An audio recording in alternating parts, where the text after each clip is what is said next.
report I had on this decision. She said, "Thank you. It hasn't hit the Billings Gazette yet." I wonder if they'll tell their residents. The mayor of Billings is a very nice guy, married to one of my college classmates, and very liberal. See, we're both connected to Montana. Okay. All right. Shall we start going through the Trump stuff? Yes. Well, I do want to mention, I don't want to get too far ahead, but yeah, no, let's. No, I had a couple of other stories, but I mean, I think I think we have to emphasize what the House is doing to us. Right terrible. Now, yeah. Which is that, I mean, the Ways and Means Committee, they added alarming language to first of all, they're cutting Medicaid like crazy, but they added alarming language to the bill that they're passing that empowers the Secretary of the Treasury to give him broad discretion, and he's a gay guy, to brand any nonprofit in the United States as a terrorist supporting organization and to strip it of tax-exempt status. They could come after all of our groups, more about which later. Now, this is Trump's big, beautiful bill. Yeah. And only needs a majority vote in the House and Senate. Yes.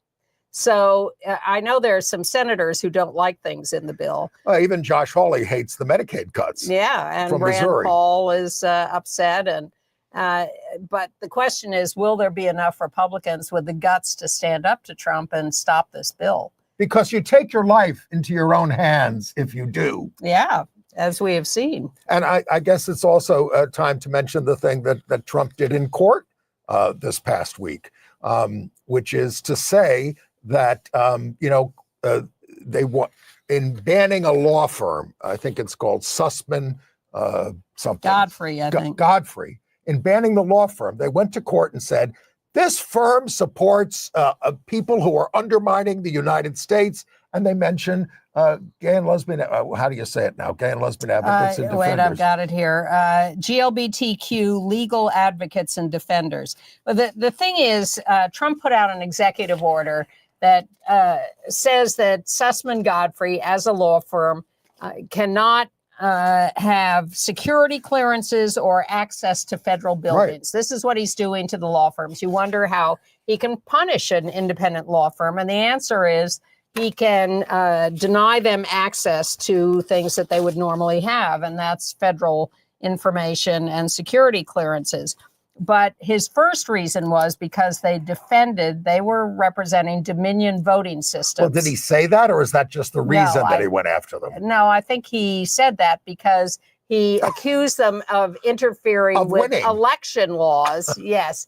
Yes, they won on behalf of Dominion, which had been accused of screwing around with the 2020 election. It was case Fox lost. Yes. Paid all that money. Yes. And so that was his ostensible reason. But the other reason is that they have probably made a contribution, because law firms often make contributions to the nonprofit law firms. They gave money to GLAAD, the GLBTQ legal advocates and defenders. A group that previously sued the federal government to enjoin the Department of Defense policy based on radical theory of gender ideology. So they just want to write all of us who believe in these things. I mean, we have tax exempt status through Fractured Atlas. They can start going through us. We certainly advocate for these things. Well, yes, your donations could become non-tax deductible, but we don't picture that. We're small fry. They are tax deductible now. Yes. Go to gayusatv.org while the getting is good. Yes. While those tax deductions are good. But the point is, anyone who disagrees with him, anyone in any venue who disagrees with him, especially the Maine governor, is someone to be destroyed. Yes, destroyed. There's no give and take in Trump's America. There's no, you won this one, we won that one, we can negotiate. None of that. It's my way or the highway, and the highway is the highway to oblivion. Well, a legal expert writing about this said to call a federal civil rights lawsuit, which is, an effort to undermine the government, requires adopting the premise that it's a threat to make sure the government isn't doing anything illegal. Meanwhile, after our people at GLAAD had won cases against the Department of Defense for trying to get rid of trans service members. And then the Supreme Court stepped in and said, nope, they're allowed to do whatever they want because they are the Defense Department and they live under different rules. Well, now the new statement from the Defense Department is that trans service members must identify themselves voluntarily by June 6th and opt out, basically resign from the military, reservists by July 7th. And then the Defense Department will go through the medical records of every member of the services to find the ones who have not self-identified. So, the trans service members, the group is called Sparta Pride. They're saying there's no guarantee to access your pension or severance or an honorable discharge if you do this. This is not voluntary. This is a decision folks are coming to under duress. There are 1,000 troops that would be serving if conditions were not created to force them into being forced out. And a lot more who are in there supposedly. And they're also rolling back all gender affirming care. And I assume for veterans as well. Yes, I would assume so. And on what grounds? You wonder whether they'll get honorable discharges. They've been branded liars. Yes. And working against the federal government. So how are they going to get an honorable discharge? And I just want to say that they're almost not, Trump is almost not even going after T anymore. We'll talk about another case where they even dropped the T because it doesn't exist anymore as far as they're concerned. But I'll get to that. Well, because I can't find it. Meanwhile, look through your notes. Meanwhile, he's going to have the military out parading on June 14th, Flag Day, which unfortunately is his birthday. He'll be 79, and he's going to have the military do a parade through DC that will portray and honor the military from the beginning in the Revolutionary War through current day. This is going to be some magnificent pageant as he's throwing people out of the military. Soviet style. Yeah. Oh, that's what he wants. And he saw more of it. And he saw the Arab greeters on horseback surrounding his limiusine. Well, I'm sure that gave him an idea. But you still have a chance to get down to Washington for World Pride in Washington, D.C.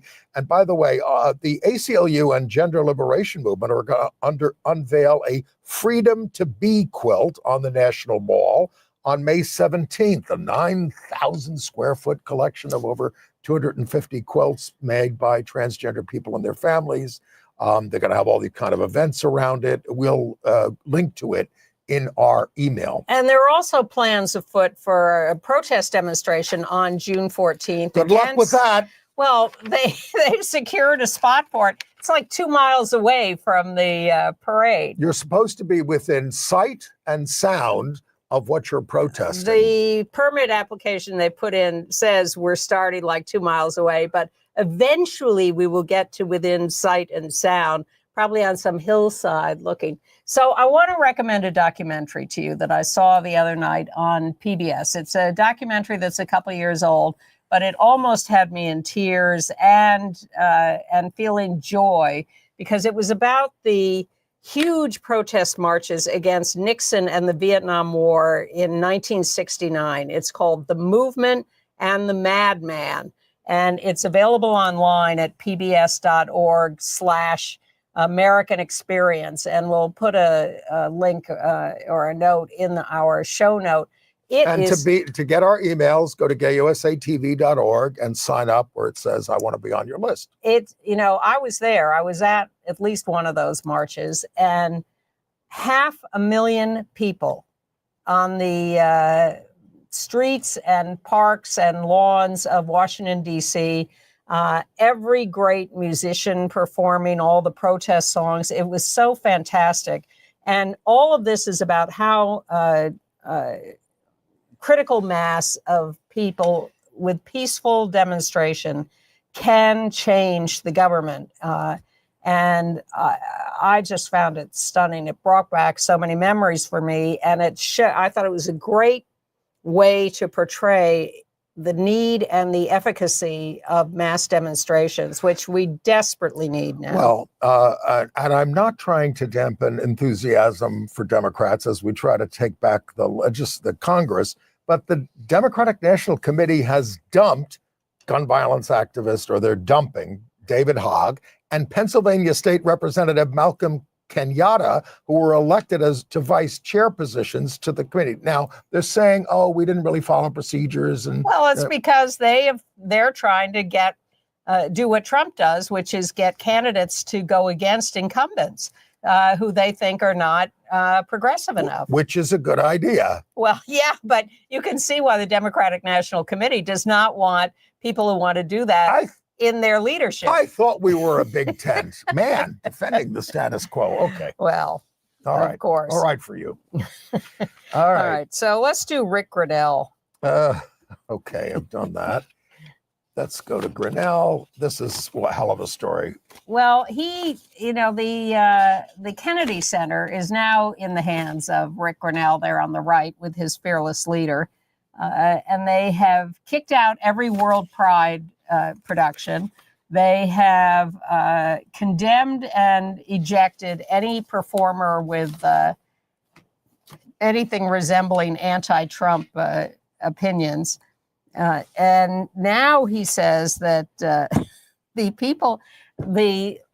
supposed to perform Les Miserables at the Kennedy Center. Big fundraiser. Yeah. And by the way, the Congress is putting in a huge amount of money for the Kennedy Center as they cut the National Endowment for the Arts. Yeah. So a lot of the performers in this production of Les Miserables have 10% of them. I hope that grows. Oh, excuse me. At least 10 cast members. That might be many more. I don't know. It's a pretty big cast, but they are refusing to perform. And Grinnell has called them vapid and intolerant. Anybody who isn't professional enough to perform for all patrons of all backgrounds, regardless of political affiliation, won't be welcome. Fine, nobody wants to go there. But then he says, we think it would be important to out those vapid and intolerant artists to ensure producers know who they shouldn't hire and that the public knows so that they won't watch them. I mean, this is the blacklist. He says all political stripes should be able to sit together. This is the man who has canceled all the World Pride productions, is getting rid of all performers who are progressive. The hypocrisy, the obliviousness to what they're saying is just unbelievable. So Liza Minnelli and Michael Feinstein wrote this long post together about all the gay artists that they're essentially excluding, everybody from Freddie Mercury and Billie Holiday to, well, I was going to say Leonard Bernstein, but apparently his kids are letting his stuff be performed there. But, think about it. But I have to, there's a huge list of these people. And one of them is Stephen Sondheim. They mention some of his great songs, Send in the Clowns. Then they say, and a list of iconic shows probably unknown to the censors. Whoa, what a diss. Love Liza. So vicious, Liza. Oh, and Michael Feinstein says, don't forget to ban my upcoming show, The Gay American Songbook. And my actor friend Alan Fitzpatrick says, is Equity going to take a public stand about this and protect our members? And Tom Viola, who used to be at Broadway Care, says Equity forbade its members to play Washington's National Theater from 1948 until they allowed for integration of audiences in the Capitol. They probably didn't have a megalomaniac as president who was threatening them at the time. And then Dead Outlaw, which is a huge hit on Broadway, canceled their performance at the Library of Congress to protest the firing of the librarian, the black woman who was fired from the library there. The Library of Congress. It's the Library of Congress. I don't understand how Trump has any jurisdiction over this. Well, he doesn't. And Congress is talking about fighting back on this. Yes, Congress? Yes. Congress fighting back? Wait a minute. Well, this may be one reason. Carolyn Levitt, the Trump spokeswoman, says, no, he has to go after the Library of Congress because you can't have kids being given bad books. They don't lend books. That's right. She's treating it like she's like from Moms for Liberty or something, and this is a lending library. It is not. It's every book. Mein Kampf and gay books. All right, back to the budget cuts. So they're cutting Medicaid. Did they put in the bar for treatment for trans youth? I don't. Probably. They're cutting food assistance to poor people. They're barring barring any funding of Planned Parenthood, of course.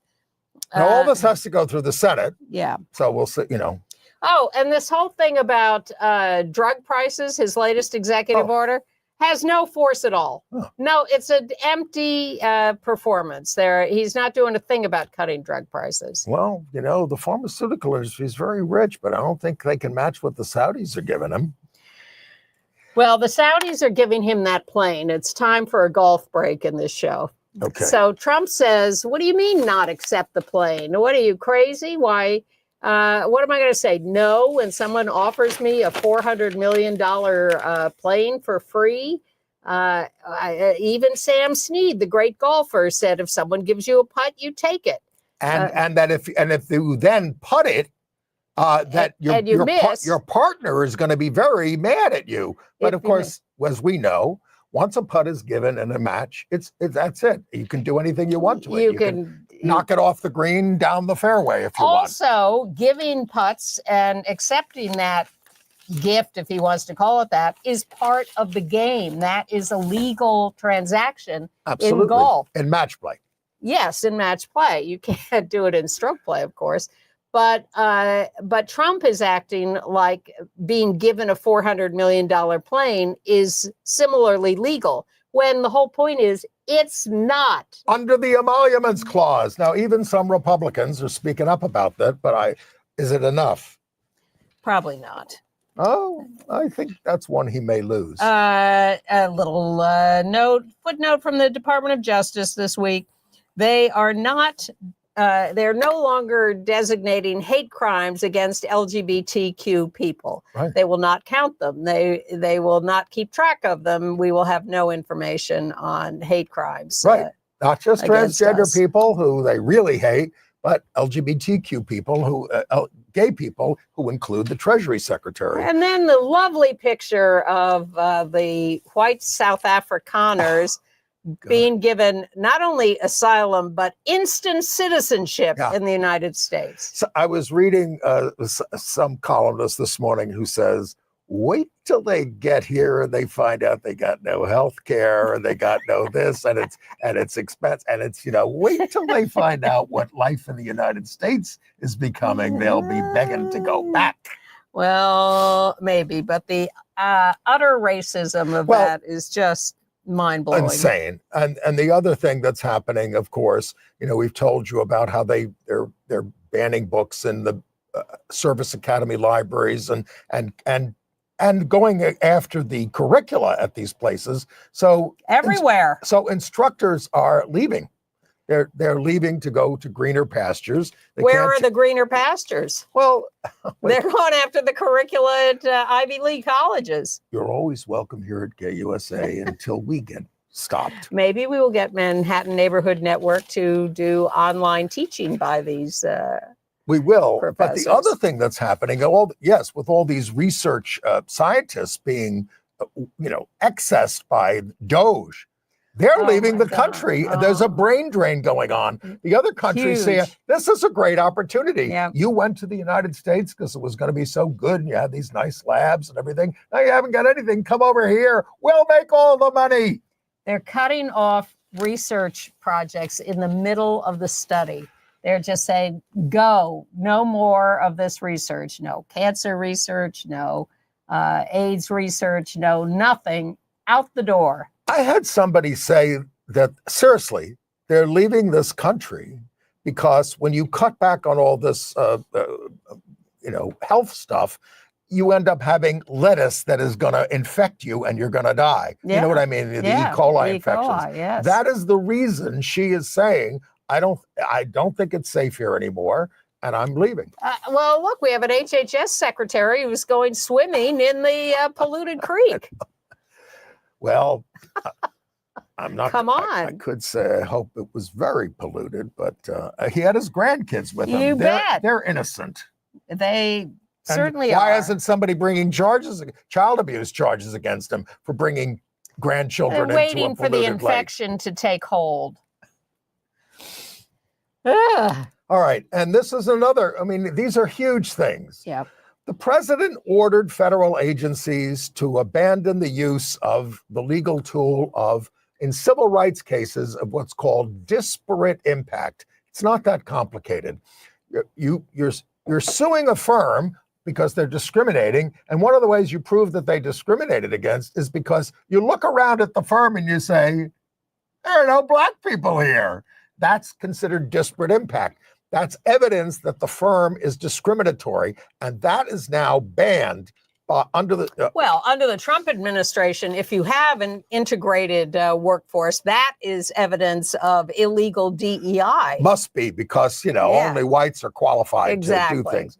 I'm being ironic or whatever. Yes. But disparate impact was established by the Supreme Court in 1971. And then I hear John Roberts say, we have to restore the rule of law. Too late.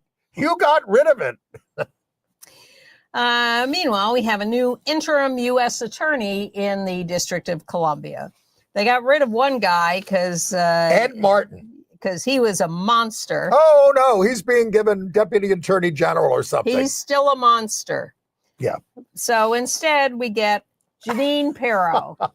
And isn't that a good picture of Jeanine Pirro? That's the one The Advocate ran.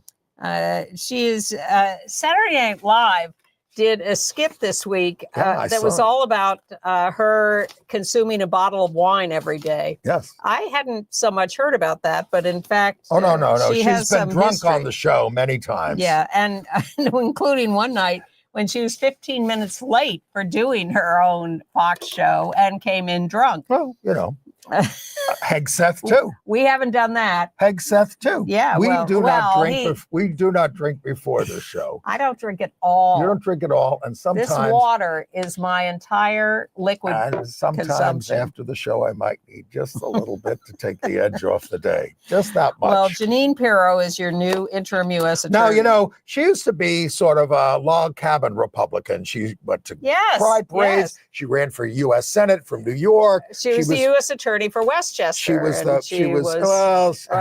big thing was always, shooting fish in a barrel, going after people who downloaded child porn. And her husband got convicted of something. Yes, he got locked up. But she was given the Spirit of Lincoln Award from Log Cabin. Yeah. But she was taken off the air by Fox after the 2020 election because she was so full of conspiracy-filled rants that were getting them in trouble. Yeah, she did get worse and worse and worse. But all right. By the way, Ed Martin, who couldn't get the job, he's being given the job of investigating the weaponization of government under the Biden regime. That's the title of the office. They're chutzpah. They have redefined chutzpah in the Trump administration. It used to be someone who killed their parents and then asked for mercy as an orphan. Yeah. They have expanded that definition. I think we should talk about a couple of good legal stories. We're not done with all the Trump stuff. But, go ahead. Well, 7 Democratic senators have written to Robert Kennedy saying you got to restore the 988 suicide line that specializes in LGBTQ youth services. I mean, Congress had increased the funding for it from $7 million to $33 million in 2024. And then I wanted to talk a little about the EEOC administrative judge, Karen Ortiz. Yes. She has been put on leave and threatened with firing because she had the temerity to tell the acting chairwoman of the EEOC, a Trump appointee, and copying this note to 1,000 of her colleagues, that the chairwoman should resign over Trump's illegal order to stop protecting trans people. She was saying, I'm going to follow the law. You're not. So you should resign. But she is now on leave and being threatened with firing. She says they're trumped up charges. I stand behind my actions, which support the rule of law and the trans community, she said specifically. Should we talk about David Souter for a minute? Sure. David Souter. David Souter was a member of the Supreme Court appointed by George H.W. Bush, the father. Yes, in his 4-year term. He quit in 1990, I think he was appointed, and he was expected to be a good Republican conservative. Well, he was appointed because they had trouble with people like Bork and all those people. It was becoming a contentious process. Yes. So they picked him because he had no paper trail. And he was suggested by people in New Hampshire who knew him and liked him.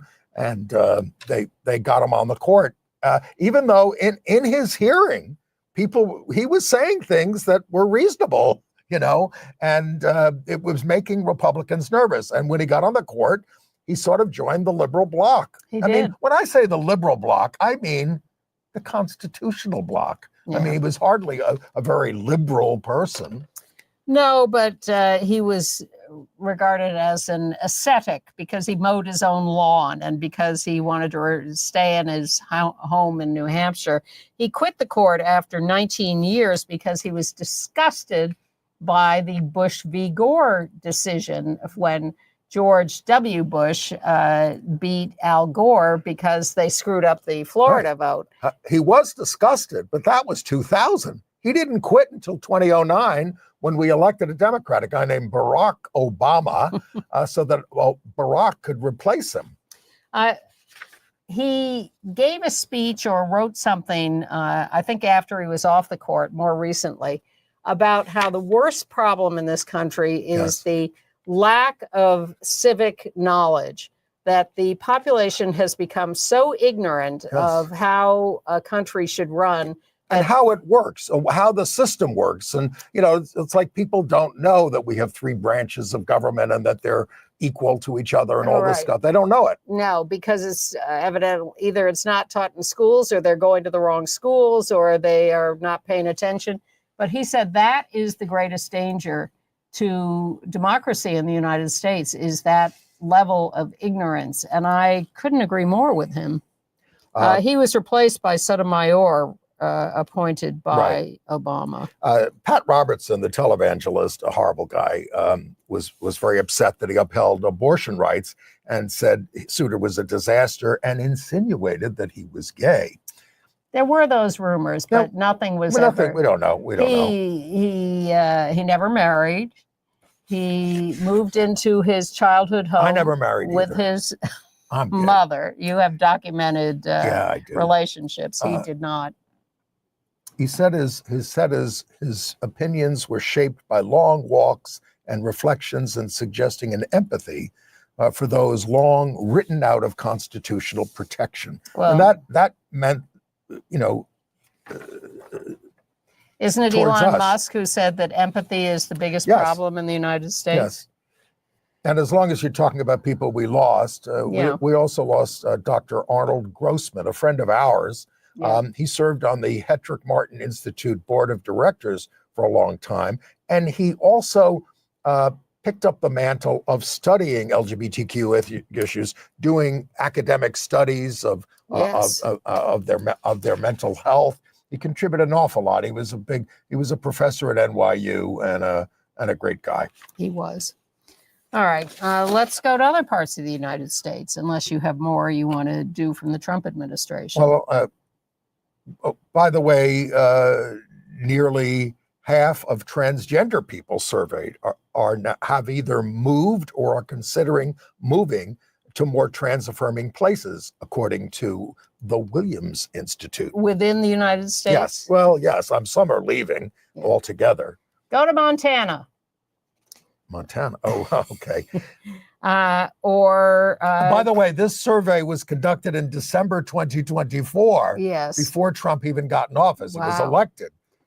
Well, Colorado is another good place to be. The legislature there has passed a bill increasing protections for trans people, making misgendering and dead naming people illegal in some instances, making discrimination-free choice of school clothes legal. You can designate your gender for IDs without a court order. A footnote on Secretary Hegseth. His pastor is a guy named Joshua Hames of the Pilgrim Hill Reform Fellowship out of Nashville, that claim Jesus can cure sodomites and that 100% of men who seek counseling for the perversion of homosexuality have suffered horrific abuse as a gay man as children. This is his pastor. Well, it's a lot of pastors in this country. We'll get to the Pope later. Well, let's go to Yeshiva University here in New York City, which had been fighting for years with its LGBTQ student group, which wanted recognition and sanction on the campus. And Yeshiva had consistently denied them that, saying that homosexuality was an evil and against God or whatever. And then, to our surprise, a few months ago, Yeshiva said, you know what? It's okay. You can have the group. And there was a big lawsuit about this. Yes. And they were losing. Yeah. And the students went, hallelujah, and set up the club. And now, a few months later, Yeshiva University is saying, wait a minute, we didn't mean that. We meant that you could do it if you followed our rules, which is no sex and no affirmation of homosexuality. So the club, which is called Hareni, is saying they're going to continue to meet. And that's what you should do. You should continue to meet. The hell with the university. Orthodox Judaism prohibits homosexual relations. But there are support groups of Orthodox Jews that operate all over. And, Sandy Dabowski's been making films about this for some years. But I think the group was naive about what the administration would tolerate. Hopeful. The Voice of America, which is now run by that wacko right-winger, Carrie Lake, I use the words advisedly, is being turned over. I think you use them literally. Is being turned over to One America News, the fringe right propaganda network that was birthed in the swamps of Trumpism. There's just no end to One this. America News. Yeah. This will be now the voice that goes out around the world in terms of American propaganda. People around the world. Before it was a news organization. I mean, I don't think it took the Voice of America, not One America News. Right. They prided themselves on their their balance. Yes, their honesty about all sides being represented like a regular which news you're not organization. going to get in Russia. Well, you may not get it at news networks here, but you'll get it a lot less on OAN. But you do get it here at Gay USA. We try. We try to be fair, by the way, to all sides. The National Park Service is cutting $26 million. They're getting a $26 million cut, and they're going after grants listed as DEI, including like for the Historical Society of Colorado, which was working on getting a possible gay and lesbian transgender history designation there for something. So the Trump administration now lists its reason for canceling the grant as LGBTQ. That's what I mean, but they don't even bother including the T anymore because transgender people don't exist as far as the United States is concerned anymore. Correct. There are only two genders and there is no T. Well, some places are trying to fight back. We told you last week that the mayor of Salt Lake City had very cleverly redesigned, when told that by the state legislature that only certain flags could be flown by the city, official city flags.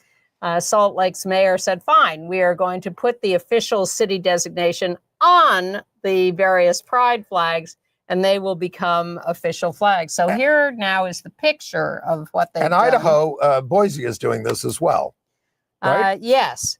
So in Utah and Idaho capitals, there is a little fight back. And this weekend, we were at Brighton Beach Pride, which is another wonderful center of a little fight back. This is the 9th year of this, the Brighton Beach Pride. That's stepping off from Coney Island. You can see the parachute jump in the background. Yeah. And there's and it was dedicated to LGBTQI immigrants, right, and to transgender people, particularly trans immigrants. And there's Yelena Goldsman with the bullhorn, who created this parade and still runs it. They have always had this parade full of immigrants from all the Soviet. There's Randy Wicker, who's Randy's been an activist since 1959, and there he was. It was wonderful to see him there. But and he said it's Mental Health Week. We should go after Trump on the mental health issue. Well, this parade has been for immigrants, specifically from the Russian Soviet republics and Eastern Europe. But the acknowledgement this year is those people could all be picked up by ICE. Right. And so they asked allies to come out and march in the parade. And people did. It was a little smaller this year, but it was energetic and terrific. And even got me out there all the way to Coney Island, and it was wonderful to be there. It's great. Everybody should go every year. You get a little stroll on the boardwalk in the sunshine, and I didn't march through the Russian community. It's great. A victory for gays against guns. They are claiming a victory as FedEx has ended its discount for members of the National Rifle Association, which was an issue that they particularly were pushing. However, in Salisbury, Maryland, the mayor is paying artists to cover up 3 rainbow crosswalks with neutral designs, paying them $3,000 to cover up 3 crosswalks. Isn't there a big rainbow in the Bible? You know, Noah and everything? And in the sky. Right. We've been telling you how awful Ken Paxton is. He's the Attorney General of Texas, and he is going to run against Republican Senator John Cornyn next year in the primary, and he's leading over Cornyn 50 to 33%. But in that same survey, the guy who lost the Senate race last time, the Democrat Colin Allred, is leading Paxton 52 to 37 in the polls. Oh, we love Colin Allred. We do, and that's encouraging. Okay. Not so encouraging are the charges against fashion designer Ricardo Tisci. Are they worse than Sean Diddy Combs? Well, he's accused of drugging a guy's drink at a bar and the guy's name is home. Patrick Cooper. He's open about it, a bisexual guy. Yeah. Tisci denies the charges. He does. And we talked about David Souter at length and that. I think it's time for the Pope. Yeah, we got to talk about the Pope. New Pope, Cardinal Robert Prevost, is now Pope Leo XIV. And people immediately accepted his new name, unlike transgender people. Now, I have to say, look, we know a lot about this guy. His opening message was, God loves us, God loves you all, and evil will not prevail.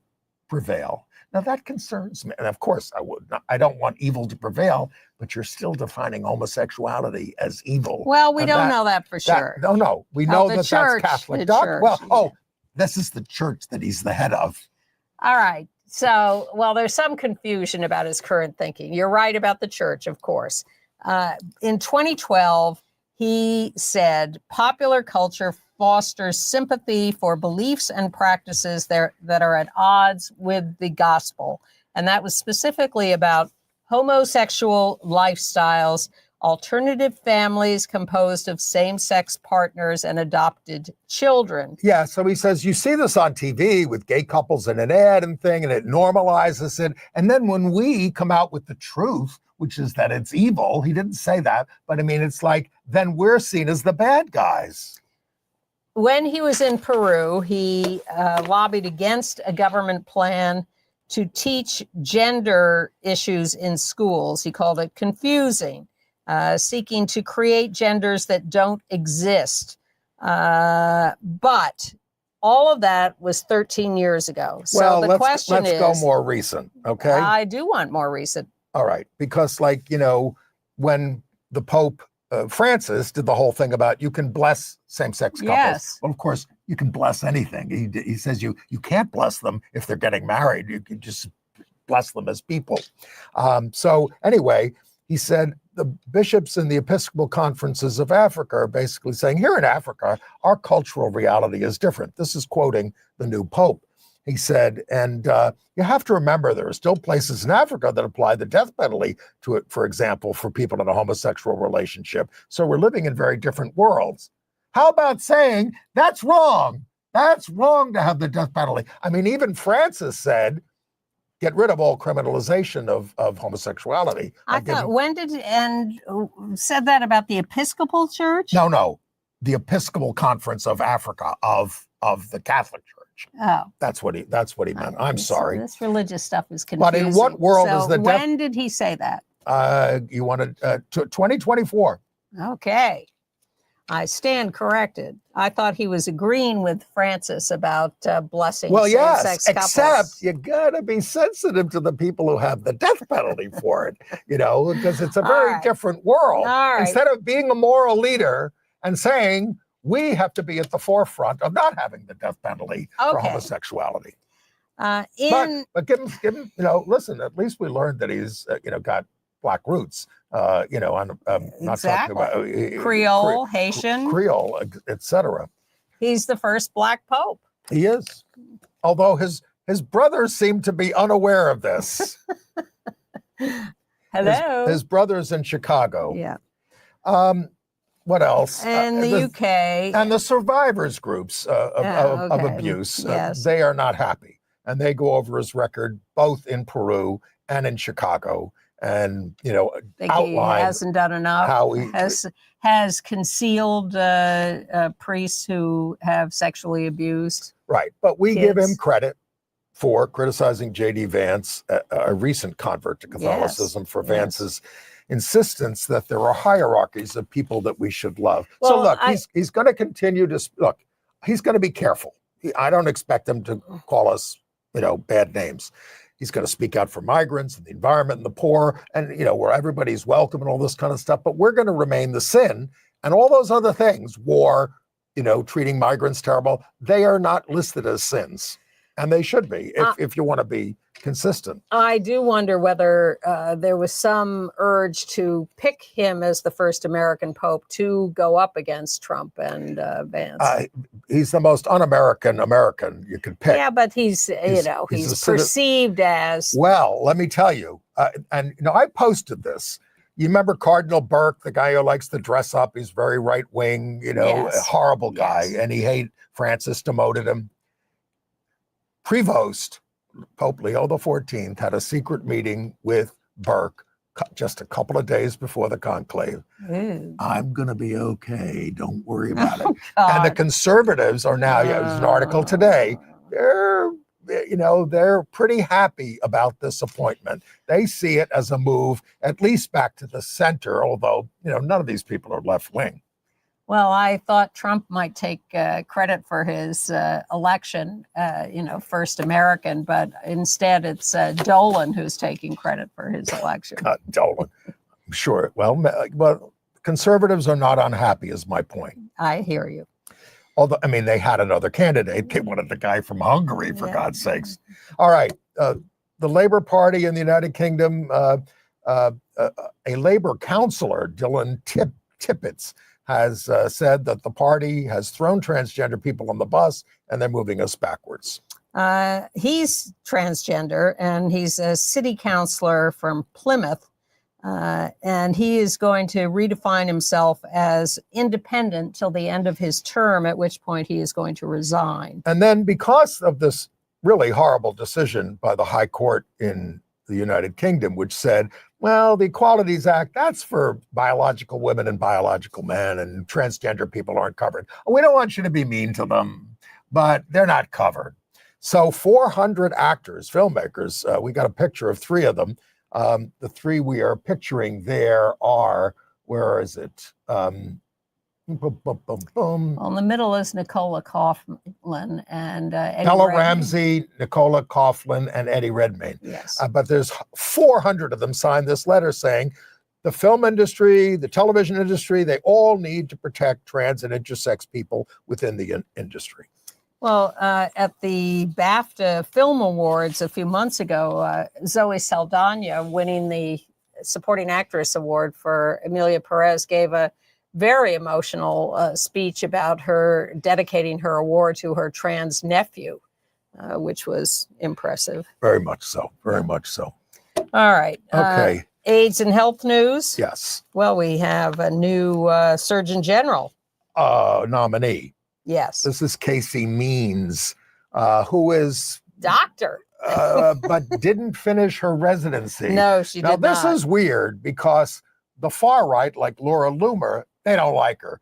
And they're saying she's nutty, because she writes these crazy books and things like that. Yep. But what they're really upset about is she's anti-vaccine, but she's not anti-vaccine enough. That's their point. They're always moving the goalposts, aren't they? Her brother already works for RFK Jr. They're part of the Make America Healthy group, thing under Kennedy. And again, some of the ideas are fine, of course, get rid of processed foods and eat better and don't be so swim in fat, polluted creeks, whatever. All right. And did you go to this? I did. Maybe Tom Stoddard was the executive director. There he is on the right, as he is dying of AIDS. He died in 1997. They talked about the fact that, the drugs they came, but they kind of came too late for him. And that's with his partner, Walter Riker. I want to make sure I get his name right. Ryman, R-E-I-M-A-N, Walter Ryman. And we got a picture of them all on the bench that was dedicated to them at the AIDS Memorial. So there's Kevin Jennings, who's the head of Lambda now, Richard Burns in the middle, and Walter Ryman there on a bench. You can go visit it at 12th Street and 7th Avenue, dedicated to Tom, who was, a great lawyer for us, did a lot of great work. I kept asking people, what do you think he'd think about today? They'd say, he'd be angry. And I'm thinking, Tom was very kind of buttoned down, but he was capable of that when he got, really pissed off. But he was a leading figure in the movement when he was there at Lambda. And he used to get quoted in the New York Times all the time. Oh, yes. And he was our spokesperson. He would go on Nightline. Well, yes. And I ran into Jeffrey Schwartz once, who was the New York Times reporter who died of AIDS, who used to quote Tom all the time. And I said to Jeffrey, Jeff, why do you always quote Tom Stoddard? There are other people. And he said, but he's a friend of mine. Oh, my God. Oh, well. Yeah. Okay. That tells you everything you need to know about journalism. This Sunday in New York City, there will be the AIDS Walk run by GMHC. How many years? Oh my forever. God. And it turns out tens of thousands of people to raise money, not just for the gay men's health crisis, but for other AIDS organizations. And they do a terrific job with this walk. I think the weather's going to be good. And that's the picture of the guy who runs it, Jonathan Mallow, who is now the new CEO of GMHC. He's the former board chair. This is a very common dynamic within these organizations. That's how Columbia got their new president. Yes, I've seen it happen a lot. Someone's on the board, and for some reason there's turnover among with the executive director or CEO or whatever, and the board chair steps in to run the organization. As you know, this is the self-perpetuating hierarchy, yes, which is how they pick a pope. The pope picks 100 guys who he likes, and they pick the next pope.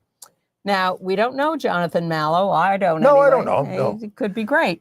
He is a media guy. He worked at Viacom, at TED Talks. He worked at the Maysles Documentary Center in Harlem. That? He's on the board of that. Yeah, I've been up there. The Maysles wanted to do a documentary about Anne doing her work in the schools. Well, Patrick Martin got nervous about that. Yes. Always nervous. All right. Okay. Entertainment news? Well, there's a new documentary coming out about Sally Ride, the astronaut, My hero. who was passed away, and it's coming out on June 16th on National Geographic, and then it'll be on Hulu. Hulu and Disney Plus. Yeah. It's called Sally. She died in 2012. Can you believe it's been 13 years since she died? Time flies when you're getting old. Pancreatic cancer.